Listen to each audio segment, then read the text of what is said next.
Welcome back, y'all. Today's video involves an eccentric gnomish wizard, the aftermath of a tragic battle, and a wounded officer preparing to utilize his intellect and potential for the first time in his young life. I'm INSCOE, and for today's how-to, we're diving into the nuts and bolts of Chettin Graal, former Hobgoblin standard bearer and newly realized artificer.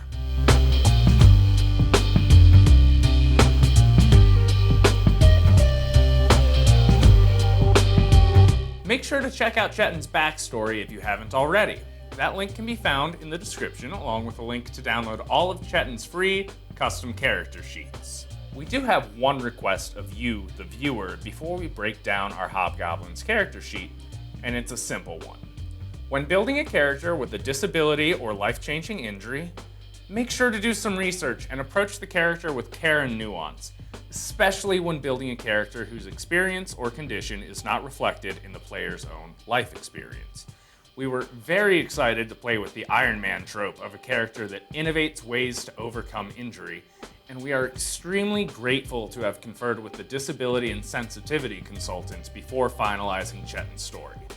But that's not something one necessarily has to do with the character in a home game. Just do your research, learn how to tackle differently abled individuals with nuance, and be careful not to apply simple stereotypes or narrow perspectives of injuries and conditions to you or your friends' characters. Now, as an artificer, Chettin blends spellcasting with his innate tinkering abilities and mixes in a high armor class and moderate weapon damage capability to round out his abilities as a versatile all-rounder.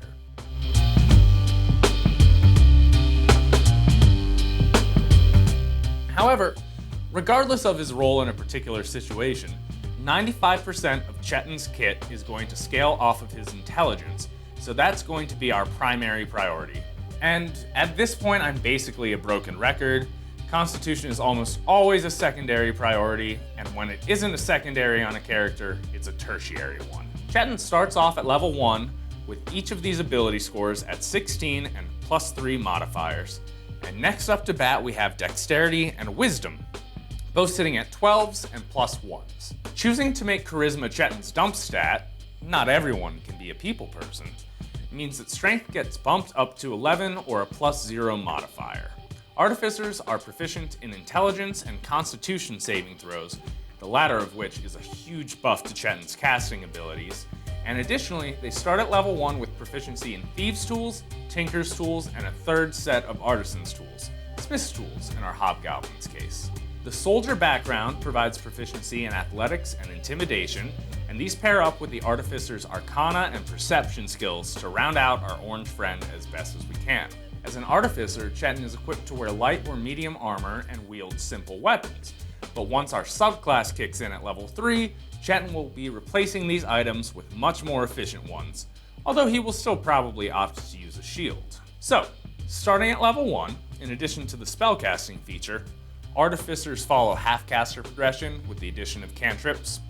Chettin starts the game out with the Magical Tinkering feature. This feature doesn't do much for him in the way of combat or major utility, but it allows our fledgling Artificer to infuse small objects with a series of minor tricks and effects, such as displaying images or messages, or generating portable light without a flame. And at level 2, Artificers gain access to the Infuse Item feature, which is truly the bread and butter of a class designed around infusing items with magic, for their own use and that of their allies. Chettin starts things off knowing 4 infusions while being able to have up to 2 active at a time, but as he gains Artificer levels, the number of fusions he knows and is capable of applying at a single time will both increase. To start things off, we're keeping it simple and somewhat repetitive. Chettin picks up the Enhanced Arcane Focus, Enhanced Defense, and Enhanced Weapon infusions, as well as the Mind Sharpener infusion. The latter allows Chettin or the wearer of the Mind Sharpener armor or robes to auto-succeed on a few failed concentration saving throws per day, whereas the former 3 infusions simply turn mundane focuses, armor, or weapons into magical +1 versions of those items. With early infusions taken care of, we're moving on to level 3, and Chettin finds himself upgrading from makeshift, if well-crafted prosthetics, to magical Iron Man armor as a newly minted armorer specialist. The Tools of the Trade subclass feature grants Chettin proficiency in heavy armor, which he will be utilizing the moment he can get his hands on a set, and also grants him an additional tool proficiency. As our young officer is already proficient in Smith's tools, here we're going to pick up Mason's tools instead. More importantly, Chettin can now utilize the Arcane Armor and Armor Model features, as well as pick up a few spells outside of the regular Artificer spell list. Arcane Armor allows Chettin to turn any suit of armor into his own personal arcane armor. In doing so, he ignores the strength requirements inherent to any heavy armor, cannot be unwillingly separated from his armor, and can utilize it to completely replicate the functionality of his missing limbs. The armor additionally now functions as a spellcasting focus for his spells, allowing Chettin to wield a shield in one hand and not have to worry about freehand component shenanigans. Armor Model allows Chettin to specialize his armor into either the Guardian or Infiltrator models, each of which come with a different suite of buffs and features. Chettin was designed with the intent of mostly utilizing the Infiltrator model, which gives him access to a magical ranged attack, increases his move speed slightly, and grants him advantage on stealth checks, or more likely cancels out the disadvantage on stealth that comes with most heavy armor. However, so long as Chettin has access to Smith's tools, he can change the model of his armor at the end of either a short or long rest. So if Chettin is anticipating being caught up in the middle of melee, he can swap over to the Guardian armor, granting him a magical melee attack that disincentivizes his foes to target other allies, and a defensive field that can provide him with temporary hit points on a bonus action. And finally, at level 3, the Right Tool for the Job feature allows Chettin to spend an hour to generate any set of artisan's tools he needs, which are non-magical and last until the next time he utilizes this feature. Level 4 is always an ASI, and Chettin's first and really only priority here is going to be bumping his intelligence to 18. And at 5th level, Chettin picks up the extra attack feature, allowing him to double the output of his lightning launcher or power gauntlets. The level 6 feature, Tool Expertise, doubles Chettin's proficiency bonus for any check involving a tool he's proficient in, and additionally at this level, Chettin learns 2 new infusions and can now keep up to 3 infusions active at a time. The armor class bonus from Repelling Shield can stack with the AC bump from Enhanced Armor, assuming the latter is cast on a suit of armor instead of the same shield, and the Spell Refueling Ring infusion allows the wearer to recover 1 spell slot of 3rd level or lower once per day. Flash of Genius is our level 7 feature, and it allows Chettin to add his intelligence modifier to an ability check or saving throw made by him or an ally within 30 feet, which is a hugely versatile and often indispensable support ability. Since we want to get the most out of Flash of Genius and our standard spellcasting, our level 8 ASI is going to be used to max out our intelligence at a score of 20. And at level 9, the Armorer subclass greatly increases Chettin's ability to enhance his personal kit with infusions, thanks to the Armor Modifications feature. His Arcane Armor now counts as 4 separate pieces of gear to be infused: a chest piece, his special weapon, the boots, and the helmet. Additionally, Chettin can now have an additional 2 infusions active, so long as said infusions are cast upon his own armor. This allows Chettin to absolutely maximize his capabilities, dealing extra weapon damage, raising his spell save DC, boosting his armor class, and increasing his ability to maintain concentration, all simultaneously. And at level 10, Chettin picks up 2 new infusion options, 1 more active infusion, and the Magic Item Adept Artificer feature.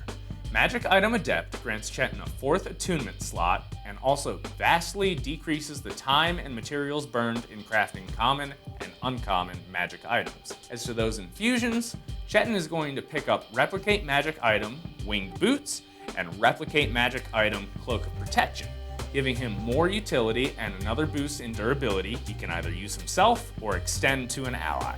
And finally at this level, the bonus attached to Enhanced Arcane Focus, Enhanced Defense, and Enhanced Weapon all go up to a +2. That's it for class features, so now let's talk about spell selection and subclass spells.